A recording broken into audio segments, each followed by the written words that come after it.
പുക test ഇല്ലാതിരുന്നാൽ insurance കിട്ടുമോ? പുക ടെസ്റ്റ് ഇല്ലാതെ ഇൻഷുറൻസ് ക്ലെയിം എടുക്കാൻ പറ്റുന്നില്ലാണ് എൻ്റെ ചോദ്യം. എൻ്റെ അല്ല, നിങ്ങളുടെ ചോദ്യം. അപ്പോൾ അതിനൊരു മറുപടിയാണ് ഞാൻ പറയുന്നത് കേട്ടോ. നിരന്തരം ഇങ്ങനെ വരുന്ന ഓരോ വാക്കുകൾ അല്ലെങ്കിൽ ഓരോ ചോദ്യങ്ങൾക്കുള്ള ഉത്തരങ്ങളാണ് ഞാൻ അപ്പോൾ ഓരോ ദിവസം ഓരോ ടോപ്പിക്കായിട്ട് നിങ്ങൾക്ക് അവതരിപ്പിക്കുന്നത്. സ്ഥിരമായിട്ടുണ്ടാവില്ല, മാക്സിമം എല്ലാ സമയങ്ങളിലൊക്കെ ചെയ്യാം. അപ്പോൾ ഇൻഷുറൻസിന് ക്ലെയിമിന് പോകുന്ന സമയത്ത് പുക ടെസ്റ്റിൻ്റെ കോപ്പി വെക്കാൻ നിർബന്ധമല്ല. ഇപ്പോൾ ഇന്ന് വരെ അങ്ങനെ സിസ്റ്റം ഇല്ല. കാരണം ക്ലെയിമിന് പോകുന്ന സമയത്ത് ഒരു പൊല്യൂഷൻ ചോദിക്കില്ല. ബാക്കിയുള്ള എല്ലാ രേഖകളും നിങ്ങൾ സൂക്ഷിക്കണം. അത് നിങ്ങൾ പുകയില്ലാതെ വണ്ടി ഓടിക്കരുത്.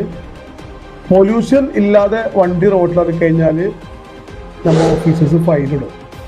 അത് 2000 വരെ 250 to 2000 വരെ ഫൈനിടും. അപ്പോൾ നിയമം തെറ്റിക്കരുത്. പക്ഷേ ഇൻഷുറൻസിന് പുക ടെസ്റ്റ് നിർബന്ധമല്ല.